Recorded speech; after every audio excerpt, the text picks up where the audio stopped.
Good evening, ladies and gentlemen, and welcome back to another episode of the podcast. Today, I have a special guest, Mary Malat, who is joining me today. She is a multimedia and video producer at Norquest College and the Christmas Bureau, and I'm going to talk to her about Reputation, which is like her job. Quote unquote, she is the hype woman. Also, side note, she is a Jedi Master. Welcome, Mary. Oh my gosh. What's up, Adam? Hey, everybody. How you doing, buddy? I can't complain. How have you been? I mean, it's the weekend. Fuck. I have time for myself, okay? I cherish the weekend, Adam. It's just like, nope, Saturday, Sunday, fuck off. I want to get high and just barbecue. Mhm. Well, you actually are working two jobs at the moment. I am? How do you Yeah. balance that? I balance it quite well. I mean, to be frank, with one job, I was like, yeah, I'm kind of bored because I'm very good at my job. And it does come in waves, right? So it's not like it's a steady, like high altitude, high intensity type of role. It's very like, here's a wave, we got to get it done. And then we have lulls. So I was always working contractor and freelance, but I was just like, let's look for a part-time job. The intent was never for another full-time job, Adam. Like, let's be clear, y'all, okay? Times are tough. I just want to fund my travel, like, my travel, I guess, what do we call it these days? Bucket list.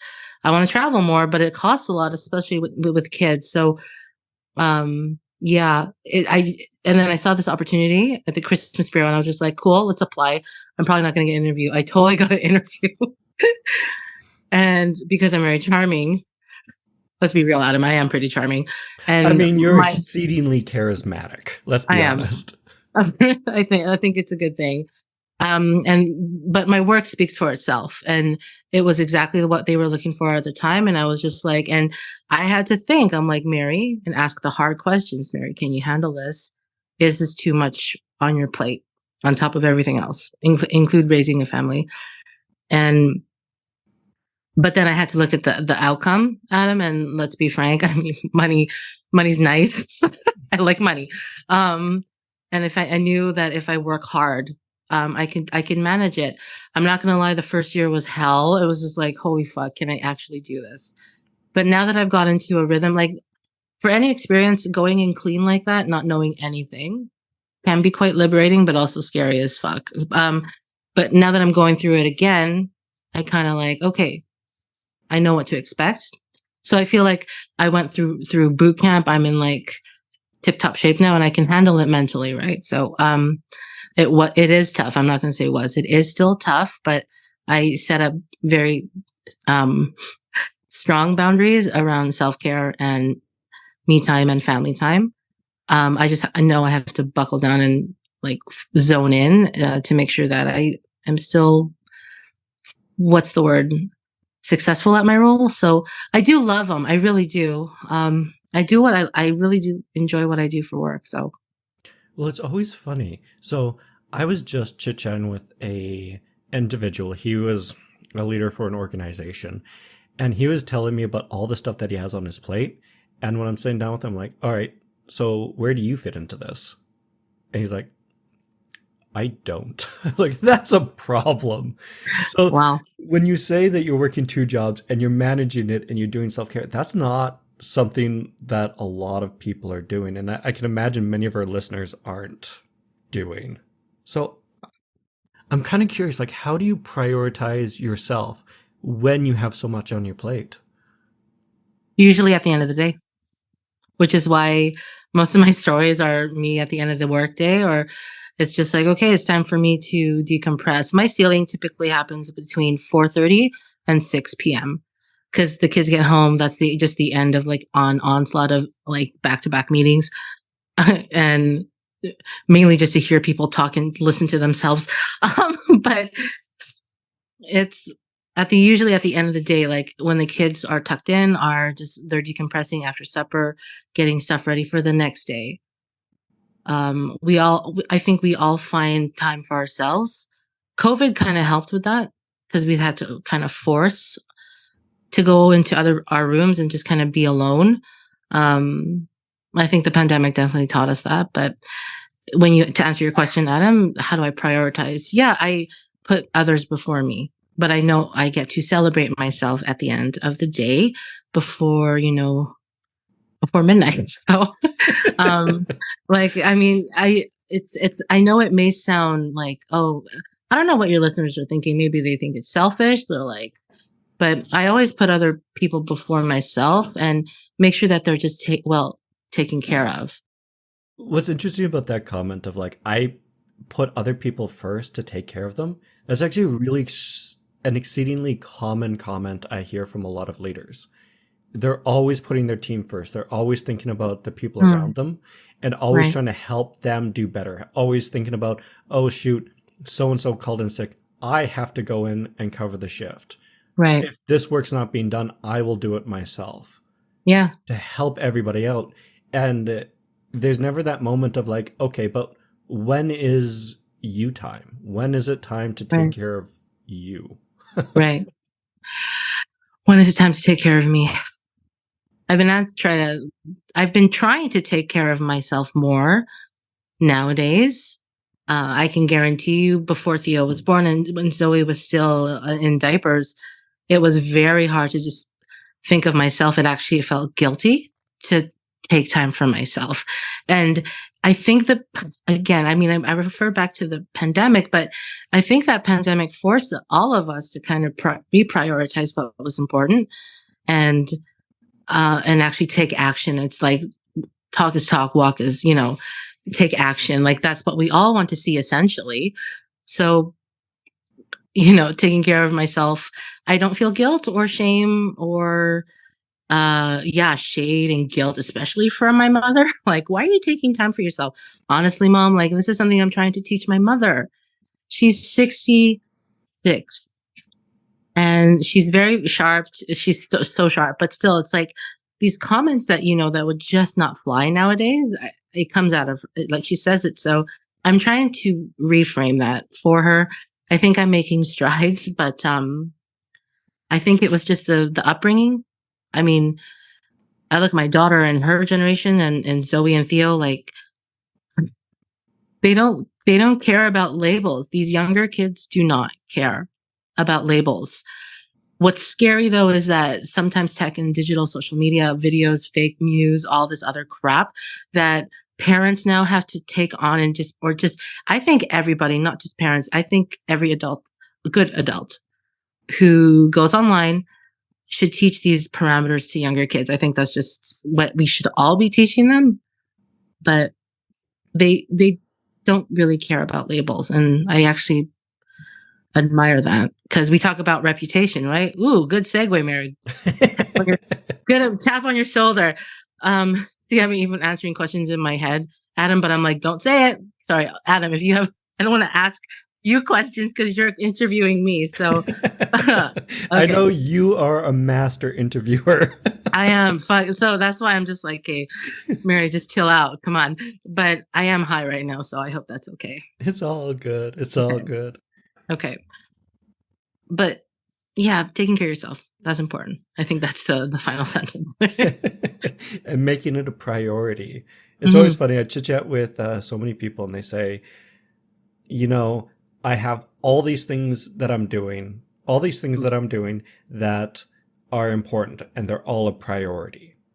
Right. And the reality is like, no, it's not. A lot of the stuff that you're doing is just not important. And I always know it's not important because if push comes to shove, if they were ever Mhm. hospitalized or something bad happened, all of a sudden what seemed to be important just isn't. But to kind of segue into something that you had mentioned, you were talking a little bit about reputation and Mm. online media marketing. I'd love to know more about that. Reputation. Okay, here. Because like I'm trying to. all I'm you do is always like like. you build I'm always. reputations. Yeah. I'm always in this. I'm always in this cultural gap between hype, honest, hype, honest. Okay, so to your question, Adam, which is quite a mouthful. Um, Reputation is everything. First impressions are everything. People's attention spans have reduced down to 5 seconds. You have to grab people, and people are willing to go to great lengths to get traffic metrics and those impressions. For what? Vanity metrics, we call them. Look, I got 1.2 million followers. I am so famous. Social media, TikTok platforms, all that other stuff, Snapchat. I'm not going to name all of them, but these are now just have become amplified cameras and microphones. Everybody has an opinion. Everybody is an expert. And then, brands are, and because that's where the audience is looking, that's why brands are following. So it's a double-edged sword, Adam. From a professional standpoint, my job is to tell authentic content, produce good stories, and make sure that it's real. I don't care for fluff or flash or polished scripts. I don't. I really do like the raw shit. I do. I love the raw stuff. Sorry. I hope I can swear. I'm so sorry, Adam. Okay. It's all good. Okay. Yeah, just censored that out. But it's the hype part of it, the reputation. But people, I'm hoping, but then again, between hype and honest, you also have like there may be some unintelligent people out there on social media, and they believe what they see without perhaps doing their research or going and fact checking or stuff like that, right? Like sometimes the internet online stuff content can be quite dangerous, especially people who are just out there to get impressions and go viral. I don't think that's right. I think journalism and news and investigative journalism, like storytelling, it's there for a reason. You guys, like, I see, no, like, but maybe that's just the old part of me. Adam, I turn 40 next week. Okay. You don't look a day over 29. Oh, I love you. Thank you so much. I will send you the invite. I promise. Okay. So to kind of come back a little bit, you were saying about reputation and how you build it a little bit of honesty and a lot of storytelling. Right. So my question is, how do you build reputation? Like, how do you build your reputation? Yeah. What's the best way? Acknowledging the fact that you are telling stuff on a very personal level. So one, being honest. Two, time. So people will respond to something that they like. At the end of the day, whatever that person's values are, they're going to like that content, whether it's puppies, whether it's baking, bread baking, you know what I'm saying? Fashion, like they're going to gravitate to people who either relate to them in a way, who are approachable. That's why the whole kind of just keeping it real. I hate to say that, but like just keeping it real and being honest with your audience, because they're not idiots. First and foremost, I hate because I'm always behind the camera. I'm always just thinking, okay, what is the viewer thinking? I'm not trying to think about like what the fucking leadership team wants me to jam down these people's throats. So it's like, it's really just like looking at it more at a human level, right? But with quirks, like I think people relate to my Instagram stories in particular, which is why considering I have a rep now, apparently, that it's just things that they look forward to. I'm entertaining, I'm funny, and I'm real. That's the theme of the fucking Mary Close Up stories. But it was, and people, marketing people, digital content influencers be messaging me because I live around some of them that they're like, "Hey, Mary, do you have a content calendar? Like, what's your strategy?" I'm like, fucker, I don't have a strategy. Okay. And I think that's the rep that people expect. And that's the brand storytelling and brand awareness campaigns that we see. It's to reiterate those values. So I think reputation is through time, honesty, and like just acknowledging who you're talking to, who your audience is. That's, yeah, people are like, go public. I'm like, no, I don't want to go public. Why? Well, it's funny that you said that, because you're saying that honesty and just being real is the most important thing. And Right. yet, again, so many leaders and so many organizations, they don't want to be honest. There's a lot of virtue signaling. Right. There's Yeah. a lot of distorting the board. truth. Yeah. And I'm always telling my people, I'm like, just be real, be who you are, be authentic. People will respond to it. People are not Right. stupid. They know when they're being Right. lied to. Exactly. However, to caveat to that remark, Adam, wow, I'm loving how this conversation is going, is that when I'm looking at the news or and I met up with my friend Kiara, we were just talking about like the shit. We always shoot the shit. We talk about work, we talk about leadership, or we talk about like fuck why did they make that decision, the news, etc. And the news seems to be more kind of bad, like really bad these days, and it's just like, whoa, what's going on? Like that's the reaction that I make when I read it. I was like, fuck, what's happening? So to your point about like being just be who you are, be authentic. Absolutely. I'm not disagreeing with you. But I made this comment and we both pondered on it, which made me think, is there legitimacy to it? Is that should we be more disciplined? Should we be more kinder? Like people be throwing out comments digitally, especially trolls. Like, why are you think you're so tough saying it on the keyboard? Would you say that in person? But I find people are way more vocal nowadays, even face to face. So maybe we need to be more disciplined and check ourselves and think, am I being a good human being? Am I being a good neighbor? Like, is that too much to ask, Adam? Like, I understand. I'm all about like, again, fuck. Is it because I'm getting older? Fuck, Adam. Oh my God. Sorry. This is like on the brink of my 30s and then over the horizon into my 40s. Holy shit. But yeah, I think we pondered on it and we both come from different backgrounds, but that landed for both of us. So I'm going to ask that question to you. Do you think people should be more disciplined? Should people be more disciplined? It depends what they want to be disciplined in. When it comes to saying what's ever off the top of their head, Right. yes, they should be disciplined. Because usually the first thought, you should not say it. And the reason for that is Yep. it does not matter if you are right. If you do not say what you want to say in a way that they will hear it, you have wasted your time. And the first thought is usually a very blunt and honest thought that the other party will not be able to hear. And so you'll say it to them and they will go right over their head. Maybe you'll encounter the backfire effect, but it just will not end well. I don't give a fuck. I'm sometimes at work, I'll be very honest. I'll be like, should we be doing this? And I'm pretty sure I've had that reputation, but again, reputation. Oh, this is such a good conversation. The reputation is everything. It is like sometimes reputation can be used for good. And I think that's the message that, if any, with this conversation, Adam, is that you can use reputation for good. Tell me more about like reputation, using it for good. What does that look like?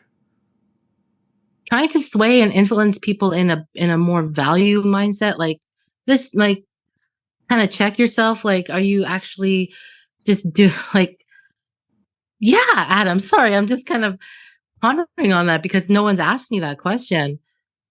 That, if they see it in you, they can see it in themselves type of thing. Kind of being able to mimic what you're doing and the good values that you're presenting. Right. Or at least question like, maybe I should try this with my daughter. Maybe that's an interesting point of view that, Mary had with her son, but like maybe it landed with someone. I just keep, that did not make sense. Like, I'm really fucking high. Okay. Should we be interviewing at this moment? No, it's fine. No, I'm very, I smoked a good one because I'm thinking I'm debating if I should leave this in or not. Oh, I will leave that up to you. But then, to be real, Adam, yeah, I think you should keep it. Oh, okay. Well, I think I'll just keep this unedited, the entire conversation. Sure. Like, oh my gosh. And, reputation can do good. And that can go for brands and marketing and brands as well. A lot of people are about the environment these days, social change, and people are demanding it now and asking those harder questions that boardrooms will not address, let alone acknowledge in the fucking minutes. So I think it's important to keep having these conversations. It's slow movement for sure, Adam. Like, Adam, it's so molasses crawl. Well, I often tell people, I go, you are in the people business, and people do not move very fast. Because they don't want to, or because they don't want to step forward and move forward. What is it, Adam? What's stalling it?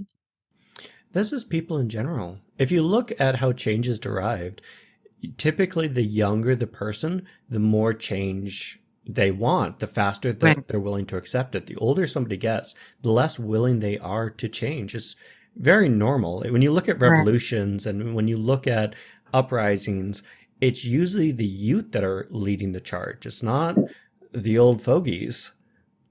True. Very, very true. And generally speaking, like I remember chit-chatting with one lady, her daughter was really deeply upset with Canada and the society and saying that they needed all this social change. And her mom was like, listen, honey, I come from South America. I did my change. I did my time. And then I moved to Canada. This is for you. You go out and do this. I'm okay. Was she saying that she doesn't care about Canadian values? Sorry, the South American.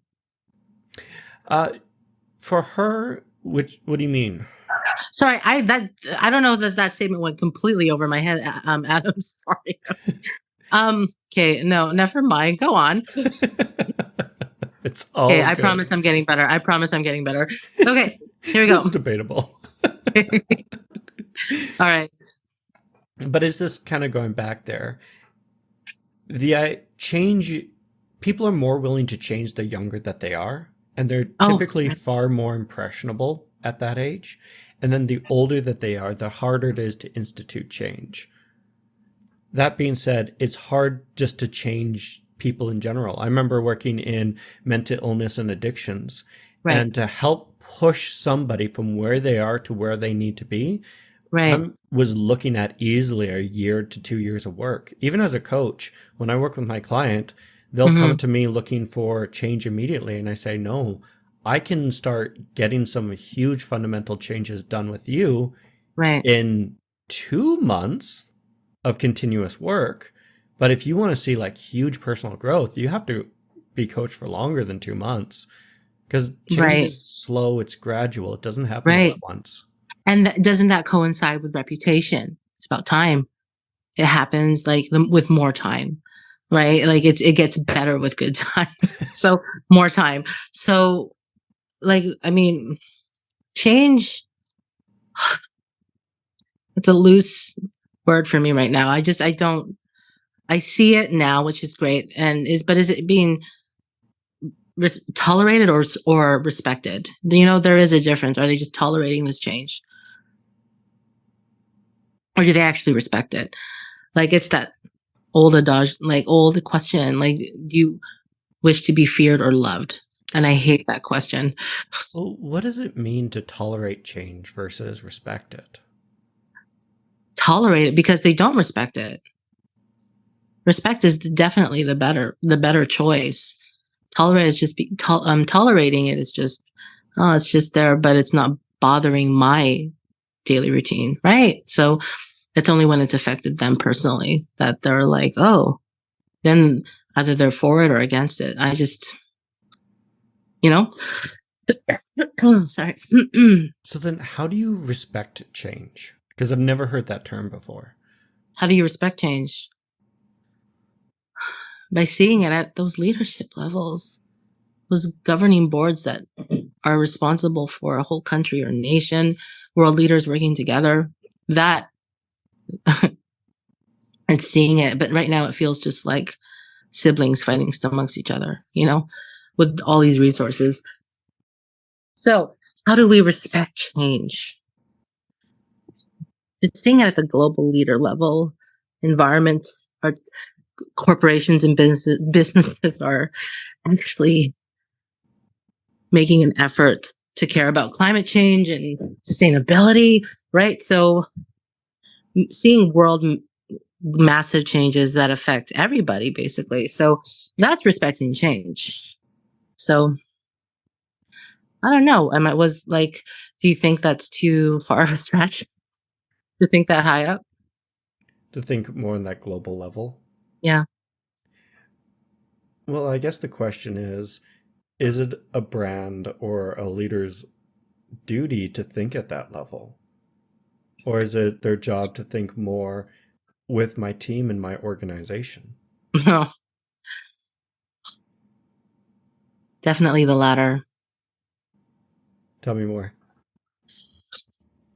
Because it's about their value, their opinion, their looks, their visuals. Hmm. It's about them because it's a competition these days. It's about who's going to be like trending, what's going to be, who's like has the best content out there. Oh my God, it just round and round it goes. Oh, fucking hell, man. Sorry, Adam. I'm on the come down of my high and my throat just got really fucked up, like really dry. So I'm on the come down of my high right now. So, which is why my voice just went really, really like lower. Okay. I don't sound like Raquel Welch, do I? Oh my God.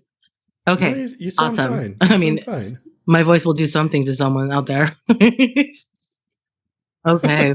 Awesome. Oh, Adam.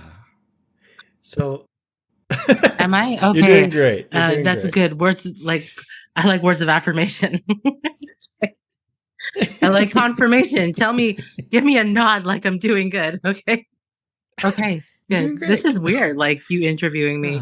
Because again, I know what I'm, You're I know usually what on the I'm other going side. for, but I'm trying to like keep up. Like, okay, is this what he wants? I hope I'm delivering.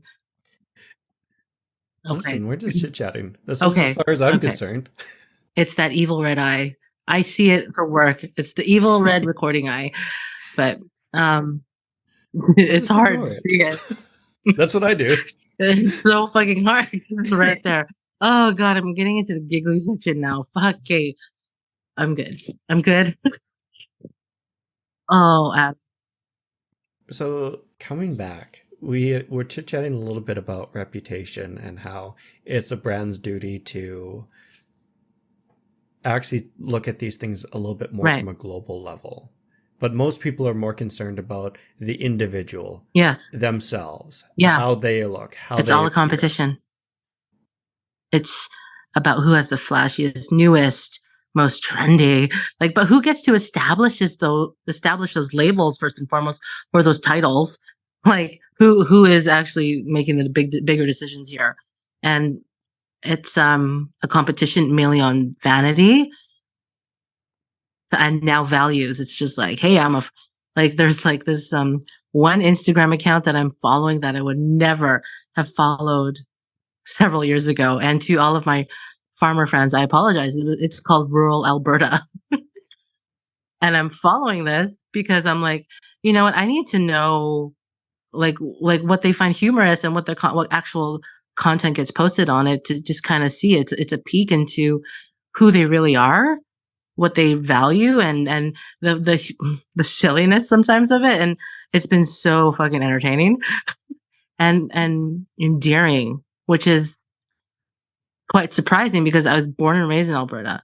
But when you think of Alberta, it's like rural, like, so, and Calgary. So it's always like, it's funny. So it's, to your points, Adam, about, um, branding and reputation. It's important. I just wish more companies, corporations, governments can use it for better, you know? Mhm. Well, and I'm kind of curious, what happens when you stake your reputation on wealth, on Mm. materialistic goods, on status? Then that's what and everyone will want to achieve and climb and aspire to, right? That's all they're going to look for is just the flash, the wealth, and the fame. without looking at community, giving back, family values. You don't see fucking family values anymore. Especially, remember back in the day, like I grew up on Full House, Family Matters, Fresh Prince of Alberta. Alberta. Oh my God. Oh my, Mary, you're so bad. Fresh Prince of Bel Air. Fuck, Mary. Like all these, like if you look back in the day, most of the sitcoms, and they were mostly black sitcoms on like national networks, and it was about family. Nowadays, it's about crime, it's about work, government politics, family wealth. You look at all the content that's trending. I swear to God, Adam, I go to every platform every day to see which content is trending because it tells a lot about what's fucking happening outside in the world, or like what people are thinking nowadays, because it's it's a good pulse, or a good, yeah, it's a very good pulse to see like, okay, what's actually happening up there, right? I don't know. That's really fucked up. That was a long-winded response. Sorry. This is weird. Am I doing good? Am I doing okay? Okay. You're doing Okay. Because you're fine. just sitting there and smiling like a Cheshire cat. Because I'm just like, am I doing the right job? Am I doing this job? Because Okay. I'm I know you are. listening. This is my job, is to listen. You I should see me guess when I'm coaching. All I do is not. sit there and I just nod and Okay. then I ask It's weird because questions. I'm always the one listening. So it's weird to always keep talking. So I do. Sometimes I can't stop this mouth.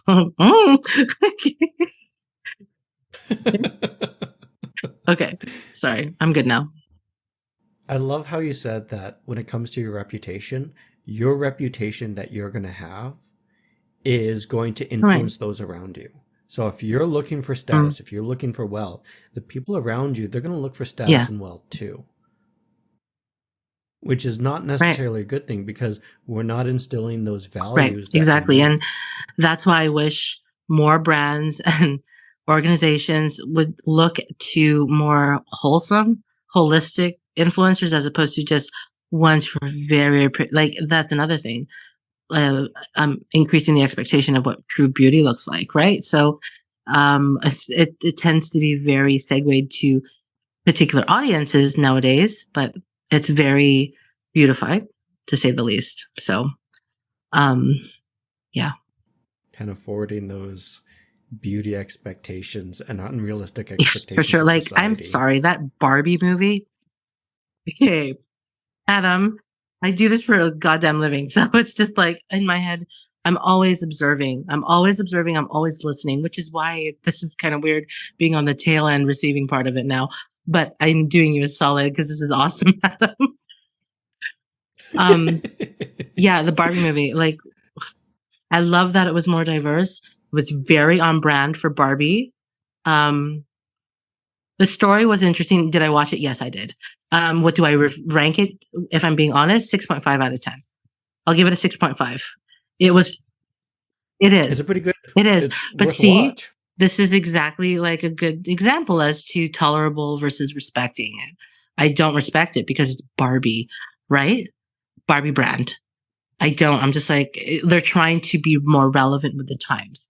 Whereas back in the day, all I got as a kid, all my Barbies were white, Adam, right? So I love that they're taking that step. So it's like on the verge now, the verge of between tolerable to respectful, you know? So, Well, and to leapfrog off that, you were saying that they're trying to get right. more diverse. What does diversity mean? Diversity is more than just color, first and foremost. Okay. There's persons with disabilities. There's also persons with like gender neutrality. Like it's just everything is not just about race. And as a bona fide brown person, I can guarantee you a lot of us will play that card. Um, Sometimes at the wrong time, it's just like, fuck, did you just say that? So it's like, yeah, not most of us. There's some of us. Most of us just want to see the change. You know what I'm saying? Like, we're ready. We're waiting. It's just like, okay, okay, okay. Like, you had Barack Obama, fucking awesome. Like, I bought into that not bullshit. I did buy into that brand, Adam, like black president. Fuck yeah. Like, it was just like, yes, I am not even American, not even like a minutia American. And I was all for it. And then you get someone like Trump. I don't know if you have any Trump supporters listening. I'm so sorry. It's fine. It's fine. You listen, you have your opinions and I have mine. Again, to your question, Adam, about like keeping things in within our own camp, right? Like keeping it like just for ourselves, in organization, the business. Same thing. It's the same fucking thing. Everything's connected, Adam. Hmm. Well, we live in a society that everything is interconnected. You can't just do one thing and not expect a ripple effect down the road. Right. It's like when I teach change and change management, I always tell people, I'm like, your team, your organization is a pot of stew. You can't just put something in there and not expect it to change the stew. Like, that's Right. just not how Exactly. that works. Even if Yeah. you try to get it out, there'll always be a little piece of whatever you put in there still in there. Mm-hmm. Absolutely. 100%. But I really enjoyed how you said diversity is not just about skin color. It's not. Oh my Because goodness. And it's not. when I talk to people about diversity, it's always comes down to skin color.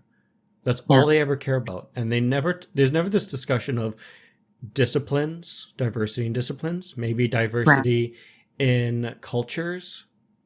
And I find that Yeah. always interesting. Subculture too. Oh my God. Diversity within culture, subcultures, microcultures, microcosms of like individual tribes. Jesus. Like, yes, for sure. That is definitely and felt, especially a lot within like the BIPOC community or like, what is it now? What is the correct? We don't call it BIPOC anymore, right? From what I always know is people keep rebranding their names, and Okay. just I just say whatever I heard was last, and then somebody will correct me. But then I'll also go Okay. to a different group, and then they'll be like, "No, no, no, what you said first was correct," and they don't know what they're talking about. But then I'll go to Oh a my different community, God. and they'll be like, "No, no, Divided no, those culture. other two people don't know what they're talking about. This is actually the Yeah. correct term." And I just go with the flow, whatever. It's, oh my God, Adam, it's divide and conquer. It's a classic business tactic. Divide and conquer. Oh my God, they're all dividing us on our devices. Ooh, that was a good one. Okay, I'm good. Sorry. But yes, divided on devices. Yes, absolutely. Oh, for like, I don't know if people can see that. That's a Yoda. Don't worry. That's just a baby. Well, they'll only hear the audio of this. Oh, okay, sorry. Okay, so, yes. Like, so I could have been on the toilet, Adam. Fuck. 100%. Until they heard the flush of the toilet. Then they'd be like, oh, Mary. Yeah, for sure. See, we talk about boundaries, Adam. That is a boundary I will never break. I love I love like going on Instagram stories just to just show cool stuff. Like, yo, this is what I see. This is what I see. Just like a mental picture, like, or I see a pink sunset.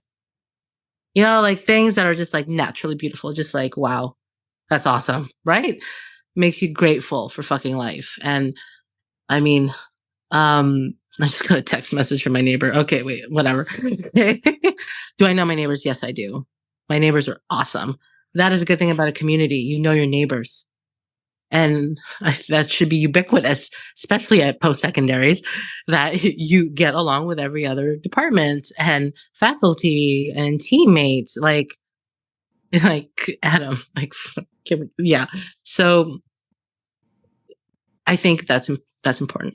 So Is to kind of get along with the team, departments, yeah, like and to people build have that community. community. Yes, community does not exist without people sharing the same goal and or at least the same shared value. But because we have, you know, very opinionated and egotistical leadership, management, teammates, organizations, it just tends to belly flop because I'm a reputation girl, but I can't rep something that is just BS. You know what I'm saying? So that may be portrayed in my work because it's just like, no, I'm done. I'm done. And they're just taking my ideas. Mind you, I'm very good at storytelling, Adam. You know this. And I don't know why. I think I'm an empath, apparently. That's what a lot of people tell me. Because I get a lot of messages on my fucking Instagram stories, like, oh my, like, and I'm just, it's a bit much. I'm not lying. It's a bit much. Well, it seems to be a societal. There's a great irony in this, where society Right. says we hate labels, labels are terrible, labels are awful, and yet at the same time, people are so fast to label each other and to label themselves and Right. everyone else around them that they don't see the irony in the fact that they hate labels. That's what they're saying, and yet they're labeling everything. Oh my God. I have to label things at work. It works better, Adam. And I mean not just like their personality, but reputation for sure. Like I'm always judging in my head, like, all right, this one's gonna be like sad struggle story. You know what I'm saying? This next story or this next interview I'm filming for, this is gonna be like pulled up by its bootstraps. Like I am very mindful to never exploit struggle at work ever. I don't want to exploit people's pain, but that shit sells, Adam. Like so, it's like I'm torn between like, oh my God, do I? It's a sad but triumphant story. Stories always follow feelings. There's a happy ending, the sad ending, the dramatic ending. Thank you, William Shakespeare. He defined the first two fucking labels: drama or comedy, right? Drama means it's a sad fucking ending. Pretty much everybody dies. And comedy, it's a happy love story. It's always a love and laughter and happy. Then, yeah, I'll go ahead. And what I love about it is like when you meet people, there's always this idea that being judgmental is bad. Bad, bad, bad, bad, bad. But then when I'm chit chatting with you, you're like, no, I'm actually Right. incredibly judgmental. And one of the things that I use this judgment for is to determine that story. Like, what am I going to use? Where am I taking this story? What ending is this Exactly. going to be? So it's Exactly. been incredibly helpful from the sounds of it to be judgmental. Yes. Yes, it has been. It requires less effort, especially however you need and because perhaps why I am very good at my job is because you tell it from a very honest place. A very like your moral fiber, so to speak. You want to ensure that you're being honorable and honest and loyal to their story. A lot of companies can sway certain stories, certain content to make it look more appealing, but I feel like these stories, like why are they landing with so many people? Is because it lands and it resonates with them. It relates to them some way somehow. So to your point, Adam, about having it, more authentic, that is important. That is essential to a good person who develops video production or videos for production for social media, for, stuff like that. So it's important. Authenticity. I love it. Yeah. Well, here's another question for you. And I actually asked this recently. It's an interesting question. What do you think's what do you think's better? That something is delicious or something that is authentic? Something that is delicious or something that is authentic. Yeah. In regards with food, Yes. delicious. Every step of the way. Okay. So you need it to I come from a you need it background to be more delicious. Right. where people are like, trust me, you should eat this food. It's authentic cuisine. And then I tried, I'm like, this is disgusting. Oh my God. Okay, but there's also a story to that authenticity. Delicious is like they just took the best ingredients and like probably better techniques to produce something very delicious. Authenticity, storytelling, those are connected and rooted. So I mean, yes, I have tasted authentic food, especially in Asia, and I'm just like, oh my God, like my stomach can't sometimes handle it. But I'm like, you know what? You learn about the origin of it and like this particularly the tripe of the cow, and then it was raised by a family, like it's just it was raised by a family who have now funded schools for girls and like for more girls to attend school. Like you hear about stories like this and you're just like, okay, wow, I'm eating something that's really important. I think that's the outcome of it, is why authenticity for me it matters more than if it's delicious or not. Well, then you have that greater appreciation of what you're eating. You don't? Sorry, that was very blunt. No, I'm stating what you're saying, which is like, No, right, but you don't find like you said delicious, so you want it to taste delicious. Because authentic for you, authentic cooking food, like food is more like it can be questionable sometimes, right? well, I'm always of the opinion for myself, and this is just my own personal Right. opinion, because I've gone to a lot of art shows and a lot of art stuff.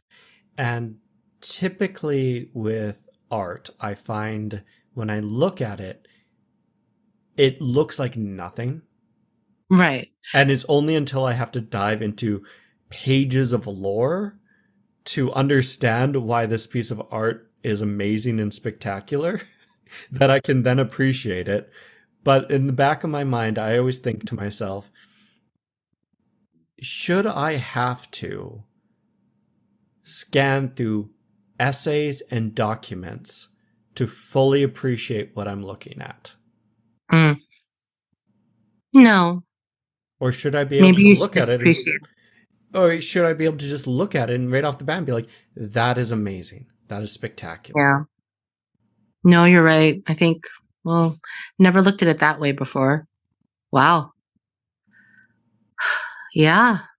Because I love authentic stuff. I love people that are authentic.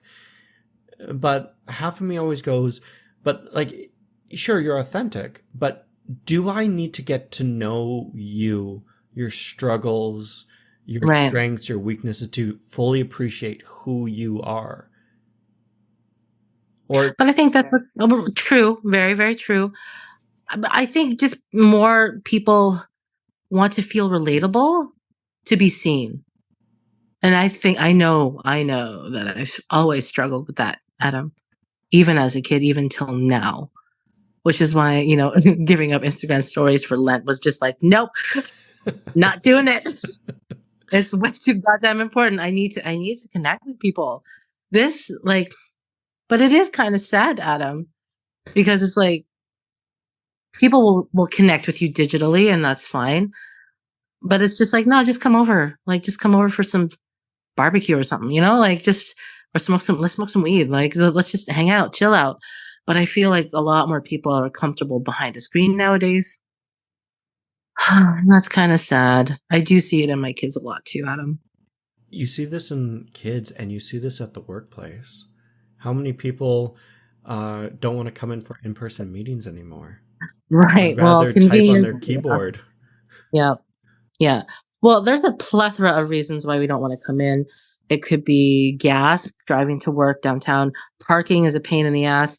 But I understand like people who like going into the office or just because they're bored and they need people around them, right? To get their work done. I'm the opposite. I'm like, I work from home mostly. I'll go into the office maybe 2, 3 times a week but it's more just like, yeah, it's just to do my work and then dip out. I don't really, but when I'm on work at the office, I socialize more. What the fuck, Adam? I don't do any fucking work. Like, I'm just like, oh, hey, how's it going? Like, if I have a meeting, I'll pop upstairs and they'll be like, okay, that's fine. Because we're all on campus, but none of us want to meet in person. Like, that's just silly, Adam. Connection is about, yeah, can meaning, okay, here's a question. Here's a good question for you. And I know this will be a good question for you. Do you think meaningful relationships can happen digitally? Oh yeah, 100%. Okay. You Okay. can look no further than the MMORPG or massive online multiplayer games. Multiplayer gaming, right. Yeah, Oh, where individuals have formed unique bonds with strangers across the world. I know of individuals that met their lover through online gaming and then they came wow. together at conventions and eventually married. Well, that's lovely. Mm, I can guarantee you I would have met TJ gaming. Not unlike digital, but like maybe an arcade or something. But like I am trying to get into more gaming, Adam. I really am. Because everyone in my family games, but me. I'm just like, nah, I'm good. But what would you like recommend then for someone who's just getting into like multiplayer roles, particularly gaming? What I would recommend is that you find out what genre you like first, Okay. and then Okay. I always can do spread that. out from there. I'm more like dramedy. I like drama with a little bit of comedy. Dramedy, that's what we call it. What's But your favorite movie genre, by the way? my favorite movie genre has to be science fiction. Okay. Okay. It is a That, yeah. it's a fabulous platform to really explore different issues and societal issues in a world that isn't ours. Mm, right. I can't tell you how many times you look at science fiction and they're really talking about racism, eugenics, they're talking about ageism, they're talking about caste systems, they're talking about specialization of Mm, industry and the effects, as well as the birth of AI. And they're talking right. about really deep philosophical issues that we're suffering with today, but they do it in Right. a very safe space because it's not our world. Mm. It's not. And I think, but because again, like if we were to show science fiction nowadays, like just no science fiction, it's just nonfiction now. Like without different worlds, without, different characters or worlds. I mean, I find more filmmakers are doing that nowadays. They're trying to be more authentic about their storytelling and the origin of like, okay, this is it could be applied in science fiction, but let's apply it in nonfiction because this is real. This shit's still happening, right? So, but is it too much? I guess is science fiction a good veil to cover up systemic failures? Ooh, that was a good one. We're getting deep. Yeah, Well, I guess the question would then be what is a systemic failure? a failure, a system that's failed more than one community, a specific set community. And then the next question is like, is it even science fiction's job to address those?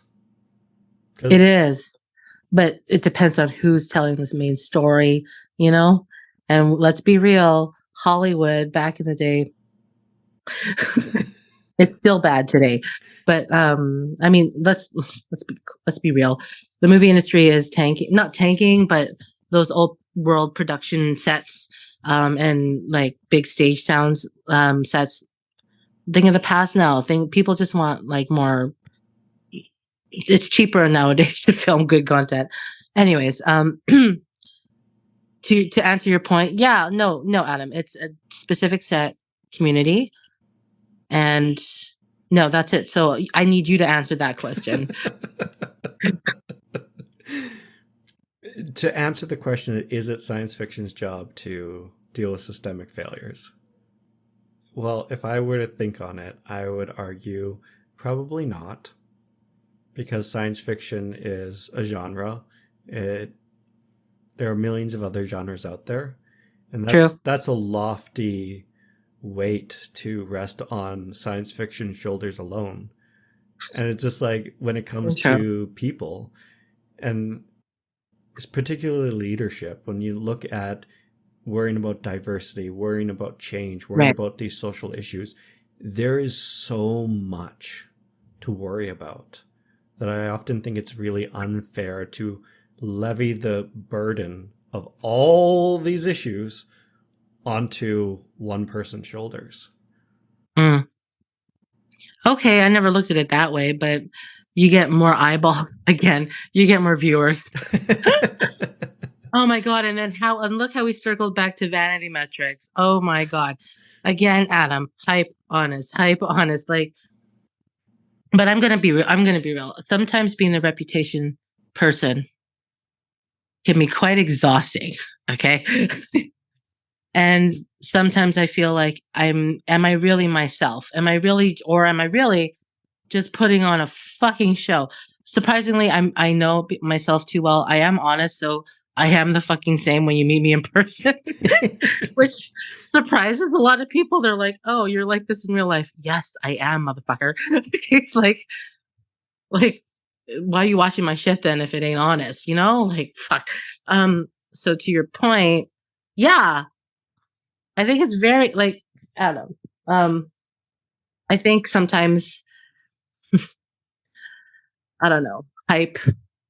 It's not fucking worth it. Sometimes silence is good too. Like just quiet, not silence, quiet. There's people around, but just quiet, gentle. I'm kind of entering into this new phase in my life now where I'm acknowledging that part of me. I'm just like gentle Mary, which is new for me, Adam, because usually I'm a ball buster and I'm like, I'll box you the fuck out. Like it just, I've always had to be a fighter.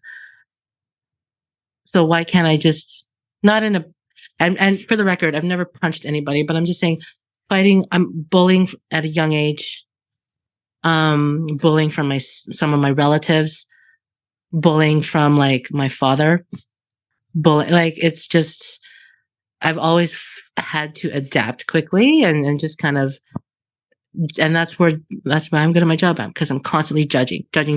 Oh, you're good, you're bad, you're very bad, right? So, and that's how I labeled people. It wasn't just like ugly. Oh my god, those are ugly. Like like it was never those vain labels. It was more just like gives me crazy vibes.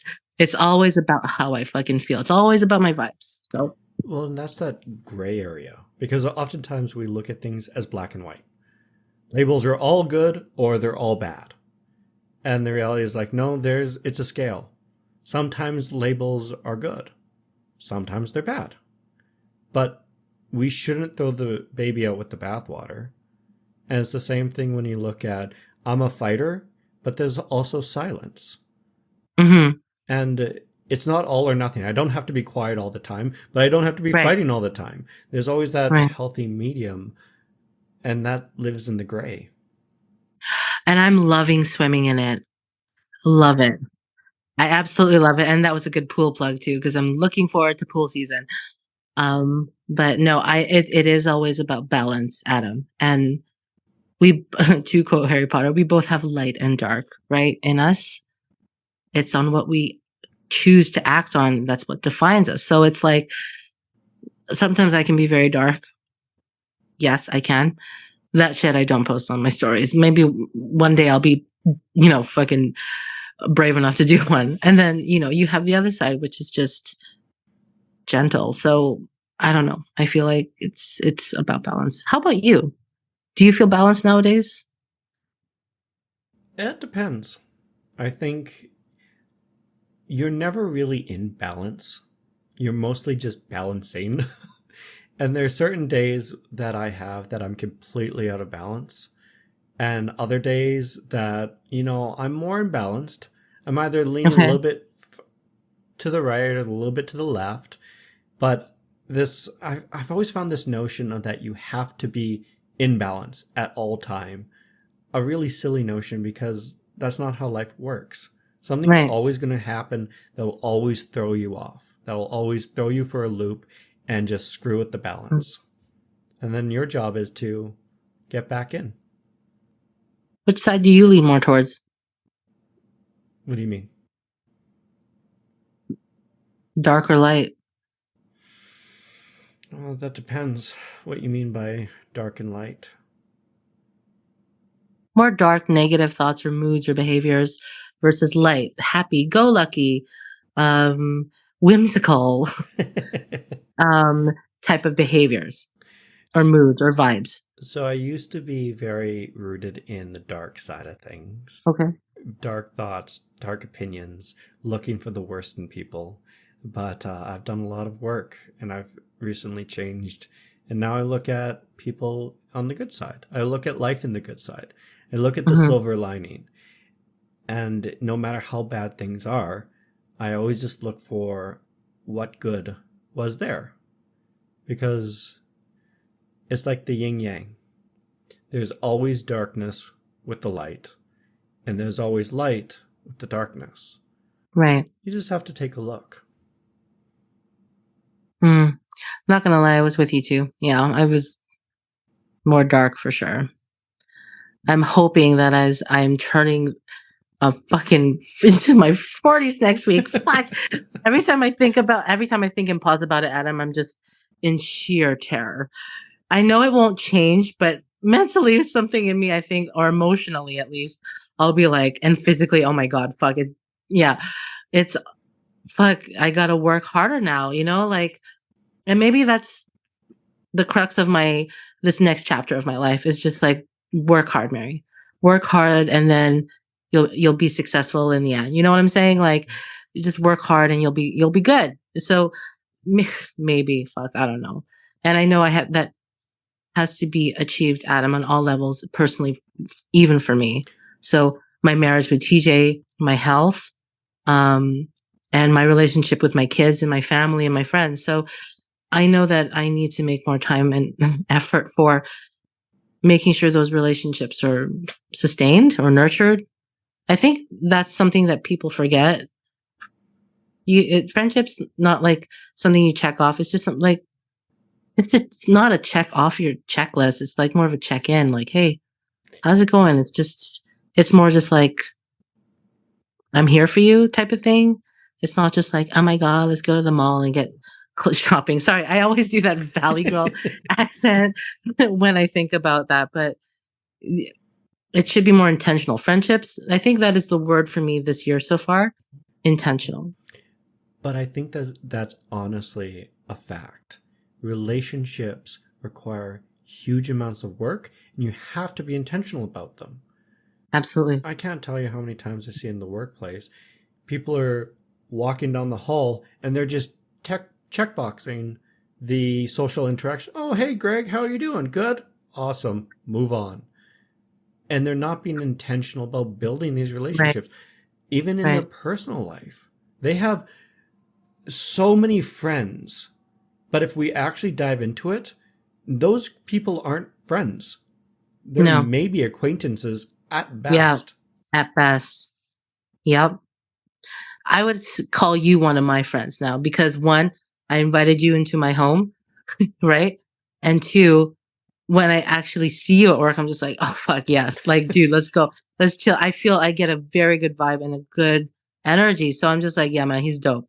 So I don't know. I guess maybe this is something I will never understand, Adam, is how people who have friends aren't that intentional or they just think of their relationships or friendships as superfluous.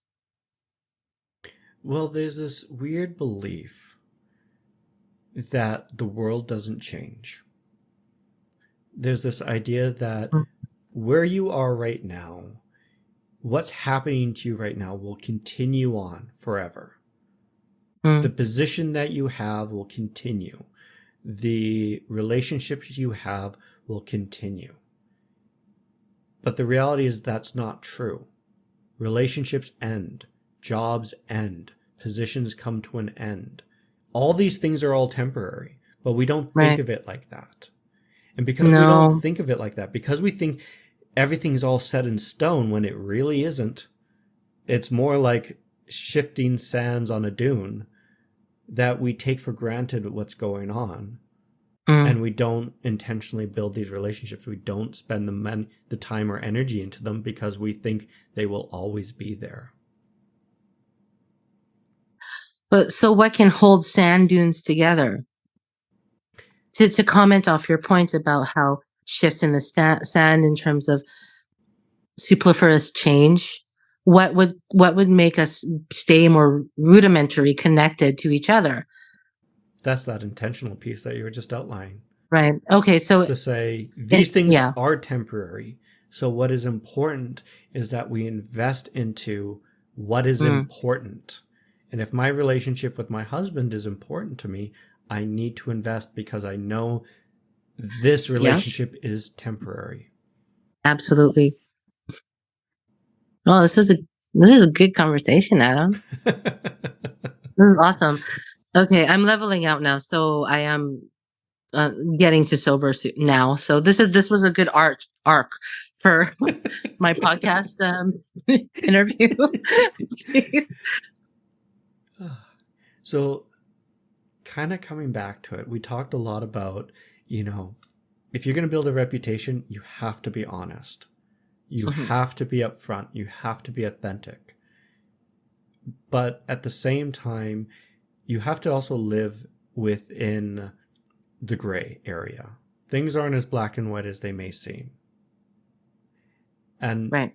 on top of that, it's important to take care of your relationships, to take care of your reputation, to live in this black and white, because you're really setting the tone for everybody around you.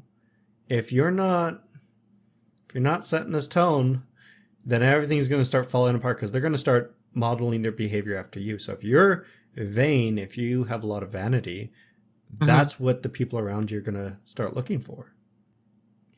Funny how, oh, sorry, I was going to say, it's funny how some people have these micro addictions. Like, I don't, like, come on, I'm sure we're all addicted to our phone, or the screens, but it's an issue. Yeah, for sure, Adam. We're Oh going my to talk God. about addictions in a podcast in the future. Yeah, for sure, dude. Like, it's it's a reality. No stopping it now. Seemed very well coordinated